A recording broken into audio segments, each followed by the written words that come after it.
Bonsoir à tous. À la une de ce journal, après la multiplication des dénonciations de la société civile, le gouvernement reconnaît des actes de violation des droits de l'homme commis par certains hommes en tenue sur le théâtre de la crise anglophone, alors qu'il y a une arrestation musclée d'un suspect et des exactions commises sur ce présumé leader séparatiste anglophone. Tout ceci a poussé le gouvernement à ouvrir une enquête pour identifier et sanctionner des soldats indélicats. À l'heure de la crise anglophone, le gouvernement multiplie les différentes stratégies de promotion de l'intégration nationale, mais le vivre ensemble est-il perceptible dans le quotidien des Camerounais? Dans ce journal, vous verrez comment à Yaoundé, l'on célèbre l'unité nationale, pourtant dans d'autres villes du pays, le sous-développement contraint les populations à dénoncer l'abandon de la part des pouvoirs publics. Et un exemple d'intégration nationale et de promotion de la diversité culturelle, c'est à suivre dans la page internationale avec une escale que nous avons réalisée avec nos envoyés spéciaux de retour de Turquie.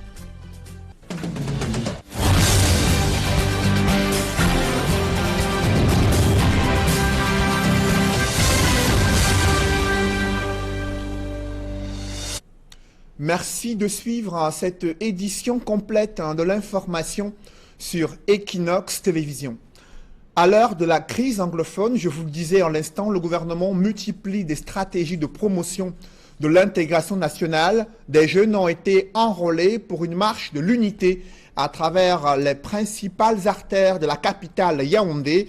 Tout un village a même été créé pour promouvoir le vivre ensemble qui est matérialisé à travers ce village créé au Musée national du côté de Yaoundé. Des précisions avec Joël Essengue et Marcelin Gansop.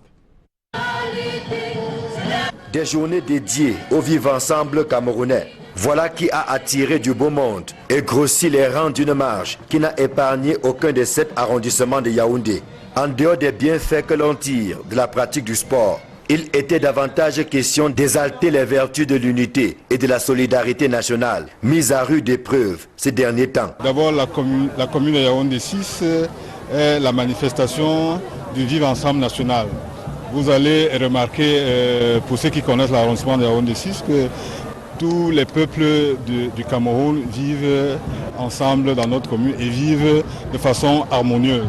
Quand vous savez ce que c'est que le sport pour la santé, un esprit sain dans un corps sain, et permettant ainsi de célébrer l'unicité du Cameroun pour dire et redire que le Cameroun est un et indivisible et tous les enfants du Cameroun sont les enfants d'une même patrie. C'est au musée national que tous ont convergé. Un musée transformé pour la circonstance en village de l'unité et de l'intégration nationale. Ici, il n'y avait pas d'anglophones ou de francophones, ni de Bamileke ou de Bassa. Simplement des Camerounais faisant valoir leur ferveur patriotique aux couleurs, sons et rythmes des 4 aires culturelles du pays. Le message est celui de thème de célébration de cette 46e édition de la fête nationale. Notre vivre ensemble doit être jalousement défendu par cette jeunesse. En tout cas, au niveau du village de l'unité et d'intégration nationale ici, ils auront encore l'occasion de vivre ces fondements de notre unité et de notre intégration nationale. Jusqu'au 20 mai, le musée national va offrir diverses activités de sensibilisation, de promotion et de brassage culturel. Ce à travers une foire promotionnelle, des ateliers de formation et de démonstration, des échanges socio-éducatifs, des conférences-débats sur la problématique du vivre ensemble et autres foires gastronomiques. J'appelle les jeunes surtout à participer activement à ces activités parce que c'est à travers ces activités qu'ils maîtriseront le chemin de construction de notre unité nationale et de notre intégration nationale et qu'ils soient jaloux, n'est-ce pas, de cette unité, de cette intégration nationale. Et pour célébrer la cohésion entre l'armée et la nation camerounaise, une marche commando a été organisée très tôt ce matin dans la capitale économique du Cameroun. Toutes les composantes de l'armée ont participé à cette initiative organisée en prélude à la fête de l'unité nationale. l'armée et ses différentes composantes qui ont effectué une marche commando à travers les artères de la capitale économique du Cameroun sous la supervision du gouverneur du littoral, Samuel Dieudonné Ivadibois. Je vous propose à présent de suivre le gouverneur du littoral, Samuel Dieudonné Ivadibois, qui explique le bien fondé de cette initiative, cette marche commando qui s'est déroulée très tôt ce matin dans la ville de Douala. Toutes les forces sont combinées et font ainsi non seulement la pratique sportive ensemble, mais également prennent des dispositions de manière synergique, de manière à ce que l'ennemi, n'est-ce pas, ne puisse pas nous surprendre. Et nous voulons dire que ces forces travaillent au jour le jour dans le littoral avec une synergie même dans l'information en plus du sport qui est pratiqué aujourd'hui, mais des échanges des informations et également des échanges de stratégies d'action. Donc cela se passe, n'est-ce pas, dans un maillage avec la population du littoral qui est également toute acquise, n'est-ce pas, à la cause des institutions républicaines. C'est pour cela que nous tenons à défendre, n'est-ce pas, ces institutions et amener les uns les autres à comprendre que le vivre ensemble est une réalité dans la région du littoral. Un des facteurs de l'intégration nationale, c'est le développement socio-économique du pays. La réalité est tout autre dans le département du Mungo. Là-bas, plusieurs localités sont confrontées à la dégradation des infrastructures routières. C'est le cas à Melon, comme vous pouvez le voir dans ce reportage signé Cyril Djemba et Isabelle Carole Zoupet. La circulation n'est pas du tout fluide au niveau du pont de l'Élem-Mangouité dans le département du Mungo, région du littoral. Pour cause, un énorme nid d'éléphants a élu domicile sur ce lieu, obligeant les automobilistes à rouler à vitesse de tortue pour limiter les dégâts.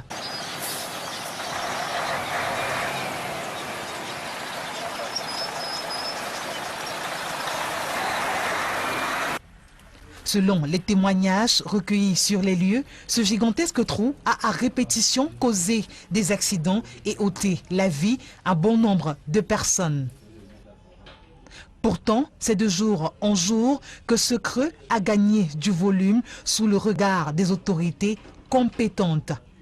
L'état défectueux dans lequel se trouvent les garde-fous de ce pont de l'Élem témoigne à suffisance du danger auquel sont exposés les usagers. Face à cette situation, le maire de Melon a réagi.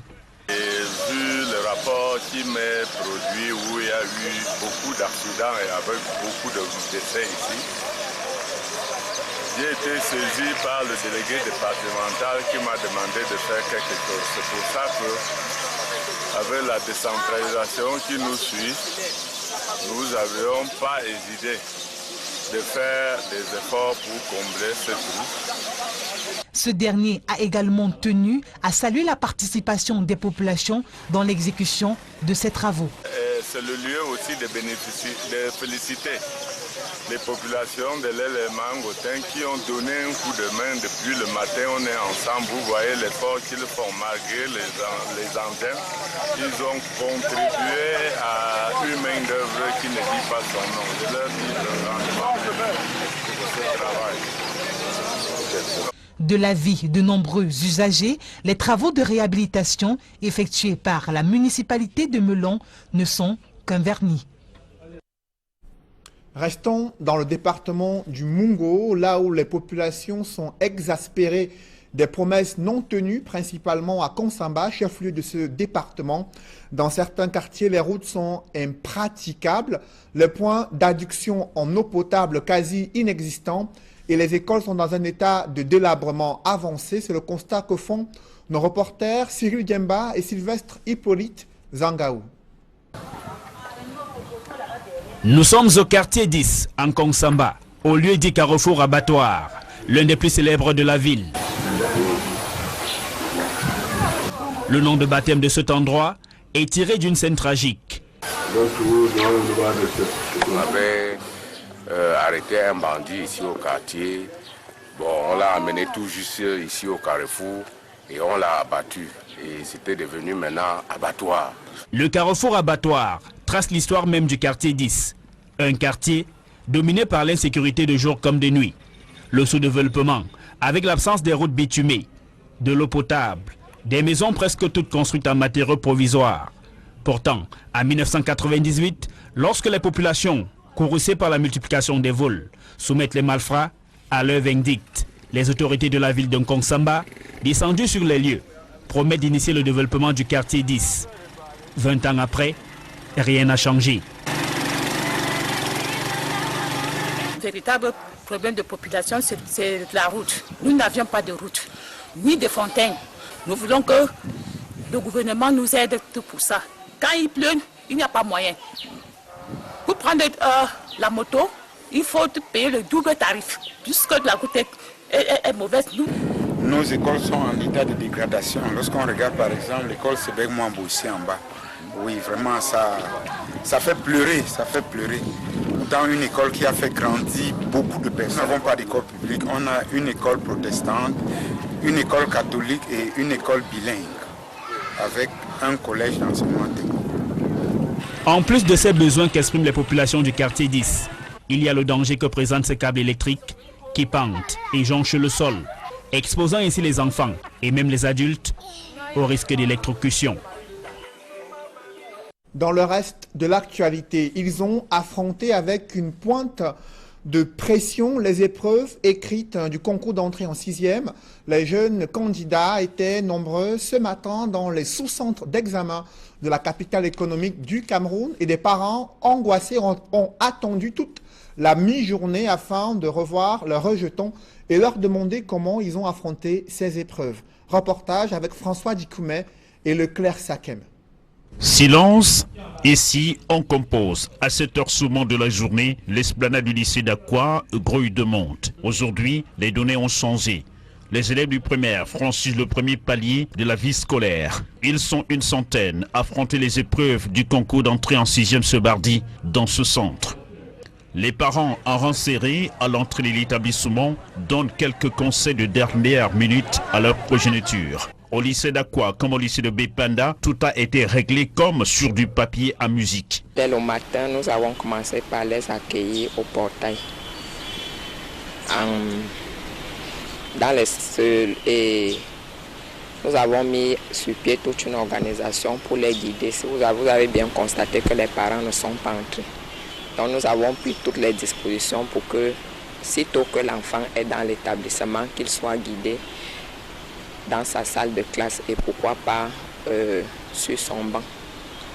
Et comme consigne, seulement bonne chance. Vous avez vu les surveillants dans les salles. Avant de lancer les épreuves, les surveillants ont passé le temps à leur donner. Pour faciliter l'accès des candidats à leur salle de composition, les listes ainsi que les horaires de passage des épreuves sont affichés. Les retardataires sont aussitôt orientés. C'est par l'épreuve de compréhension de texte que les postulants ont débuté leur examen. Certains de ces candidats n'ont pas vu leur nom sur les fiches.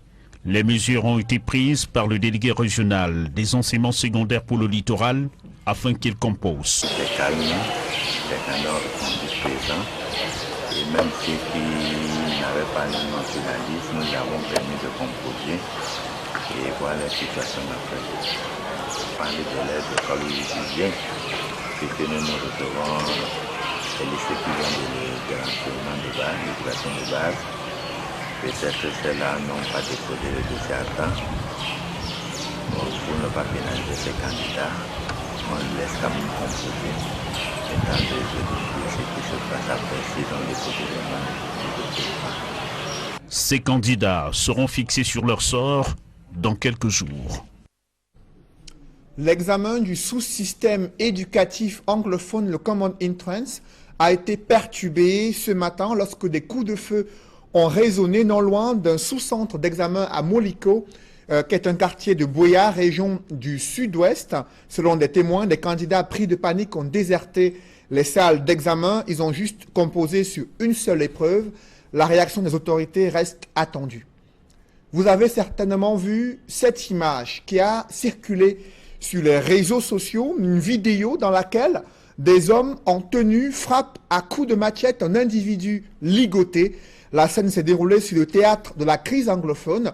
L'individu en question est un suspect numéro 1, présumé impliqué dans des actes de violence contre les populations et les assassinats des soldats. Son interpellation musclée et ses actes de torture ont poussé le gouvernement à reconnaître que de tels agissements menés par certains hommes en tenue sont contraires au respect des droits de l'homme. Le ministre de la Défense, dans un communiqué, annonce des sanctions contre les hommes en tenue responsables de ces attitudes jugées hors normes. Joseph Bethié-Assemang rassure l'opinion publique nationale et internationale sur la détermination des forces de sécurité à préserver l'intégrité du territoire et poursuivre l'éradication du terrorisme. Restons dans ce volet concernant les droits de l'homme. Des féministes s'inquiètent de la recrudescence des actes de violence perpétrés contre des femmes et surtout des jeunes filles au Cameroun.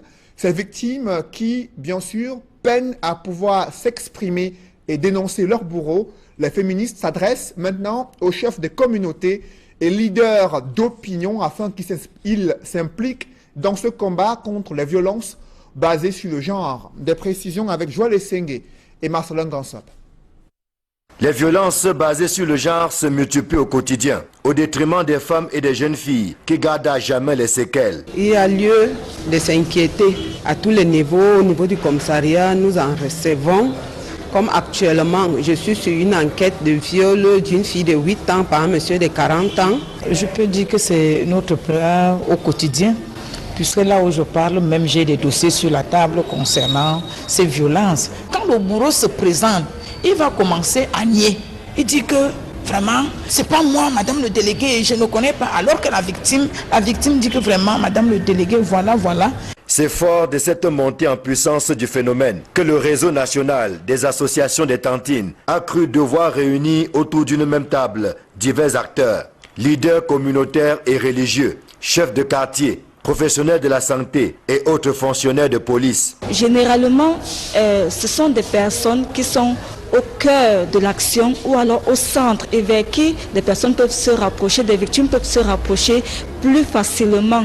Et nous tenons à ce que ces personnes s'impliquent davantage déjà en comprenant ce que c'est que la notion de VBG et à quel niveau est-ce qu'elles peuvent intervenir pour limiter les risques et les conséquences. Nous avons besoin de tous ces partenaires-là pour pouvoir éradiquer les violences.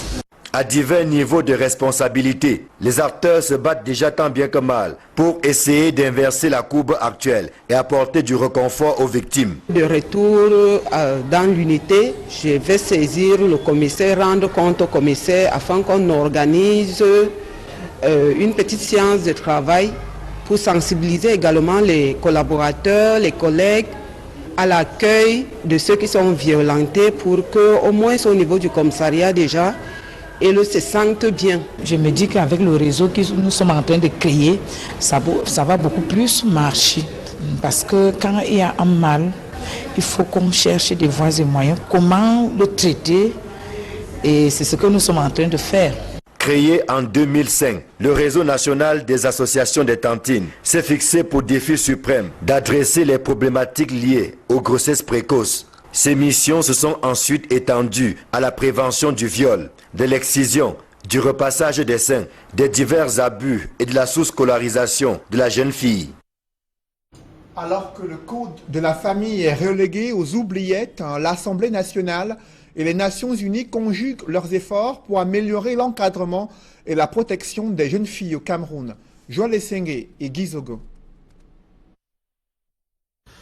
Le sort des défenseurs des droits humains, a fortiori celui des femmes évoluant dans ce domaine d'activité, n'est pas enviable au Cameroun, tant les menaces y sont récurrentes. Alors qu'on célèbre le 20e anniversaire de la déclaration relative à la protection des défenseurs des droits humains, le réseau des défenseurs des droits humains en Afrique centrale, REDAC, met cette question sur la table à travers un colloque à Yaoundé consacré à la protection des femmes défenseurs des droits humains. Les menaces sont parties des arrestations arbitraires et elles sont devenues aujourd'hui plus fines. les filatures, ça peut être aussi des menaces de mort, ça peut être le lynchage médiatique, ça peut être sur les réseaux sociaux, ça peut être aussi des poursuites, des acharnements judiciaires et des cambriolages. Selon la tête de file du REDAC, la spécificité du genre féminin expose davantage les acteurs dans ce secteur. Il y a une partie vulnérable des défenseurs, c'est les femmes défenseurs. Ce que les gens ne savent pas, c'est que les femmes défenseurs, parce qu'elles sont femmes, dans des sociétés patriarcales, elles subissent d'autres problèmes, elles subissent d'autres menaces que les hommes défenseurs ne peuvent pas subir. Une situation, précise le REDAC, qui résulte de nombre de pesanteurs du côté étatique. Cela est dû à deux choses. Il y a comme la méconnaissance, n'est-ce pas, des mécanismes qui existent pour protéger les défenseurs par les acteurs étatiques, et aussi le manque de volonté politique, n'est-ce pas, à même faire à ce que les défenseurs soient protégés. Attentifs à la question du respect des droits humains, les États-Unis accompagnent le plaidoyer du REDAC. Les droits humains sont très importants pour les États-Unis. Nous tenons ça au cœur et notre intention est d'avancer la protection des défenseurs des droits de l'homme et des femmes à travers le monde. Au total, le REDAC indique que les insuffisances récurrentes sur la protection des femmes défenseurs des droits humains sont liées au déficit démocratique du Cameroun. Enfin, sur la crise anglophone, le REDAC appelle le gouvernement à mettre sur pied une commission vérité et réconciliation, comme le Mali vient de le faire, pour sortir de l'impasse dans cette crise. Au-delà de la question de ces féministes engagées, il y a la problématique de l'encadrement et la protection des jeunes filles qui se pose avec acuité au Cameroun. Je vous le disais à l'instant, alors que le Code de la famille est relégué aux oubliettes, l'Assemblée nationale et les Nations unies se mobilisent pour améliorer l'encadrement et la protection des jeunes filles au Cameroun. Des précisions avec Joël Essengue et Guy Zogo. Un dialogue intergénérationnel avec les jeunes et sur les jeunes singulièrement à propos de la jeune fille. Telle est l'option choisie par ONU Femmes de concert avec l'Assemblée nationale via le réseau parlementaire Espérance Jeunesse, le ministère de la Jeunesse et celui de la Femme et de la Famille à la faveur d'une journée de réflexion à l'Assemblée nationale. La jeunesse est l'avenir de notre pays. Nous devons nous baser sur la jeunesse pour construire notre pays. Nous devons réassurer cette jeunesse qui doit apprendre des aînés. Mais cette jeunesse doit aussi être réceptive parce que parfois elle rejette les aînés. Nous sommes donc en train d'établir un dialogue intergénérationnel pour permettre à cette jeunesse d'apprendre des aînés et surtout leur inculquer des valeurs. Un accent est mis sur le sort réservé à la jeune fille, souvent victime d'exclusion.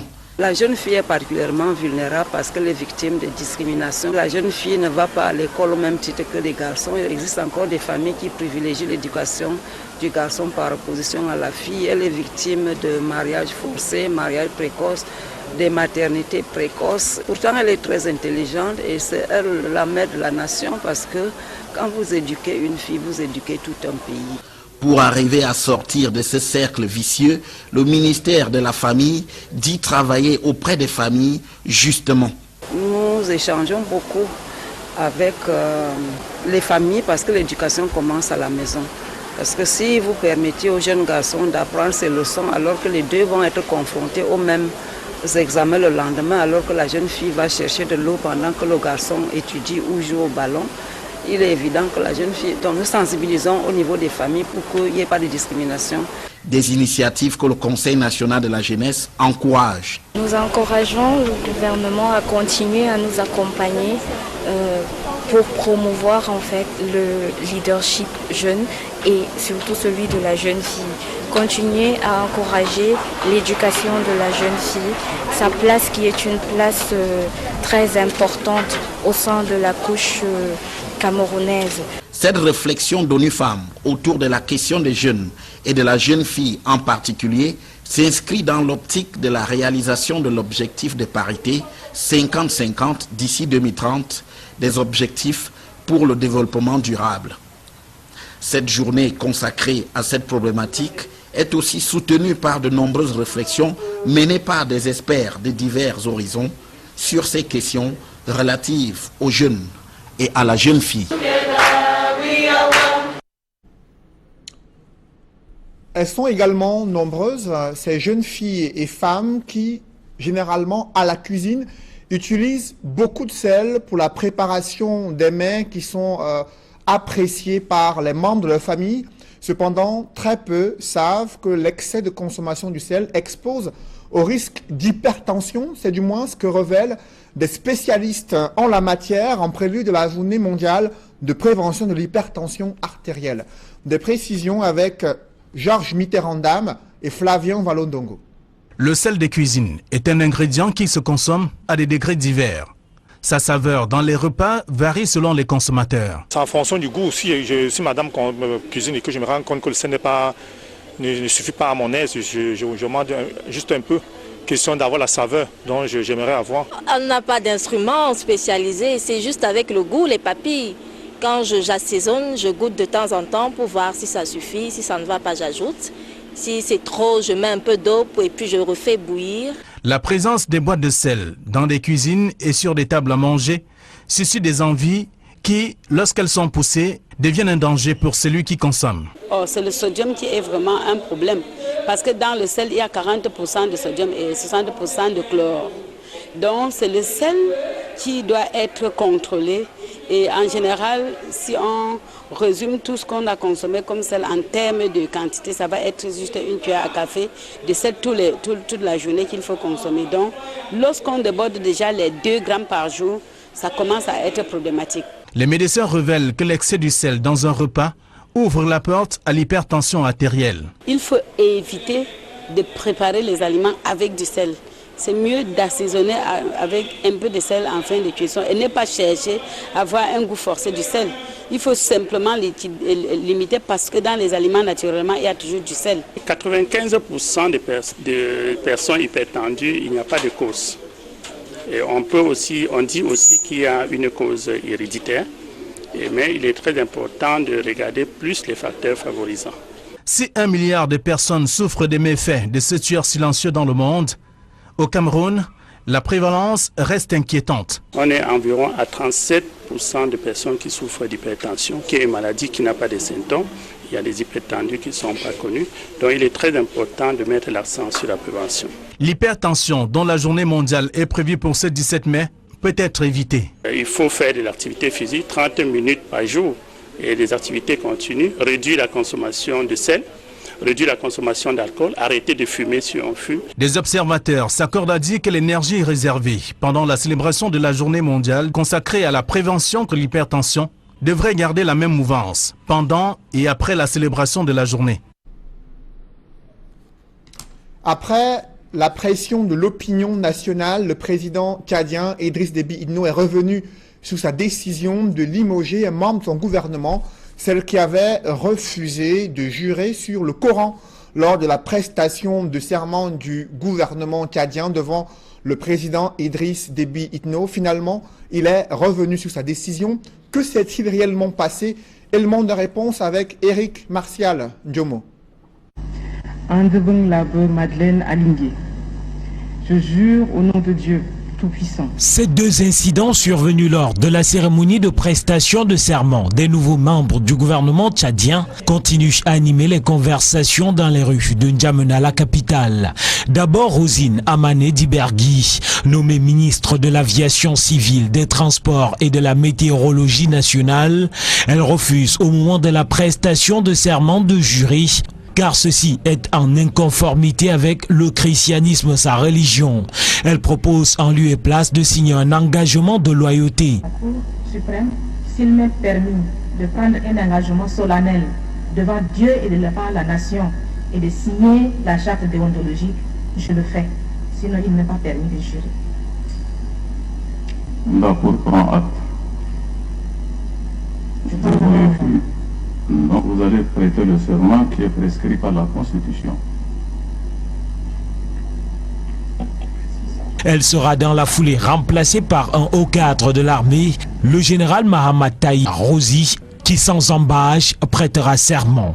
Ensuite, Madeleine Alingé, la ministre de la Communication et porte-parole du gouvernement, a elle choisi de jurer au nom de Dieu et non d'Allah.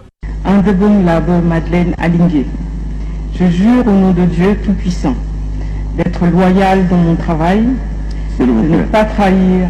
Reprenez la formule de serment. Je jure au nom d'Allah Tout-Puissant.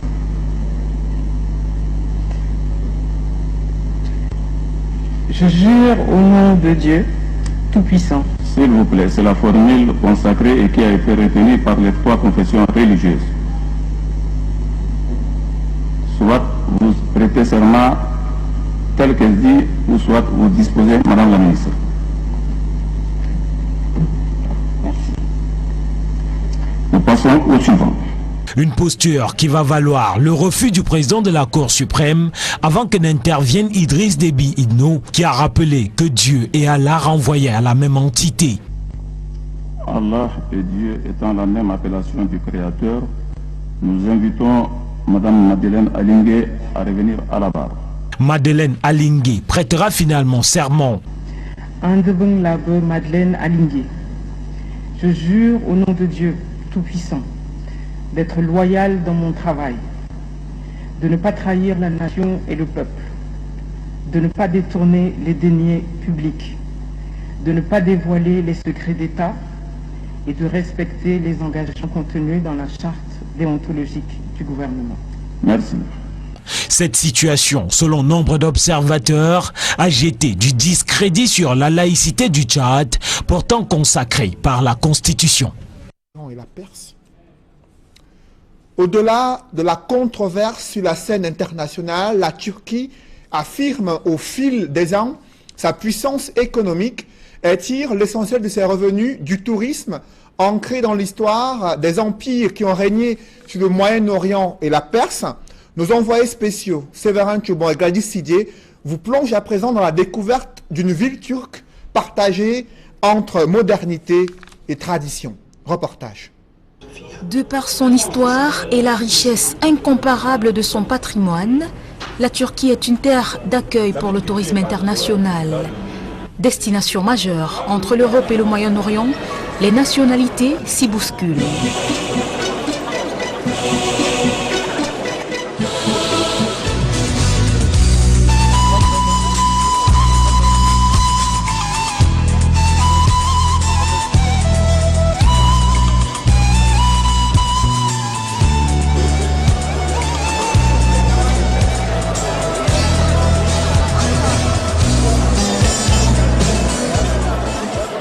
Parmi les villes les plus prisées, Istanbul arrive en tête. C'est d'ailleurs la plus grande ville, avec plus de 20 millions d'habitants. À Istanbul, modernité et tradition s'entremêlent.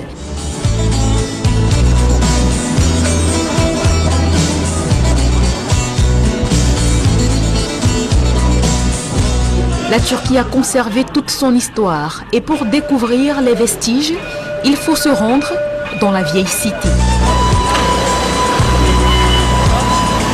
But in the past, the minority was the Turks in here. Now the mostly are the Turks, minority are the other parts. La différence est frappante. Les vieilles bâtisses et les lieux de culte antiques ont été conservés.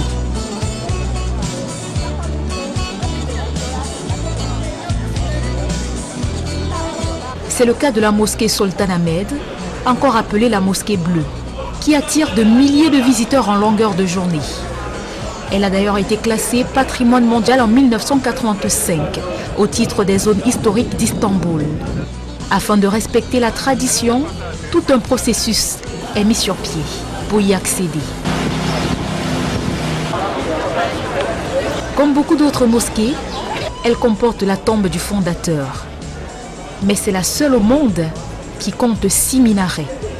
Nous sommes ici à la mosquée Sultan Ahmed, une mosquée qui fait courir grand monde. Cette mosquée est vieille de 400 ans. Cette civilisation qui a été conservée par le peuple turc au fil des siècles. Donc c'est l'objet de toutes les curiosités et ça fait partie également du potentiel de la Turquie. Ça fait partie également des sources de revenus de la Turquie. On parle de plus de 35 millions de visiteurs qui sont arrivés à Istanbul dans les années précédentes. Mais à cause du coup d'État manqué d'il y a quelques années, ils sont en moyenne plus de 10 millions de visiteurs qui se rendent à Istanbul chaque année. C'est dire que le coup d'État a eu un réel impact sur le tourisme ici même à Istanbul. Istanbul est un formidable témoin de l'Antiquité.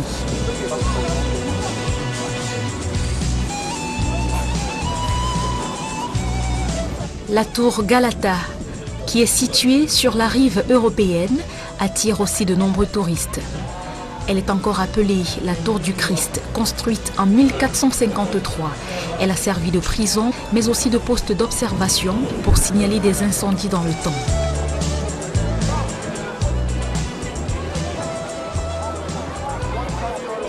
Istanbul est véritablement le symbole de la Turquie moderne et traditionnelle.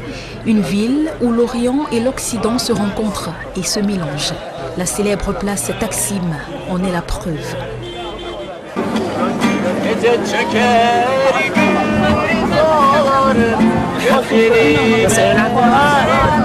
C'est un centre multiculturel qui vit 24 heures sur 24, avec des flux de personnes importants, mais aussi un trafic routier intense sur le rond-point de la place du même nom.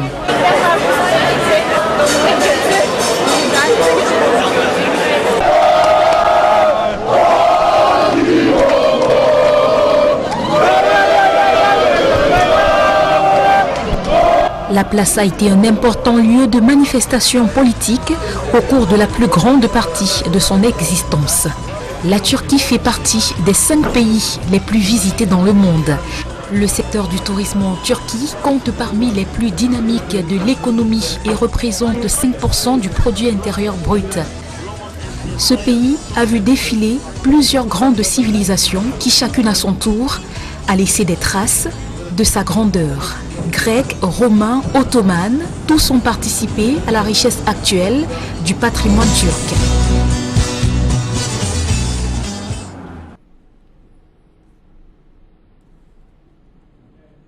Mesdames, Messieurs, c'est la fin de ce journal. Merci de l'avoir suivi. Juste après cette édition du 20h, l'émission Parole de femmes, présentée par Julingue Nyondé. Bonne soirée sous cette même antenne.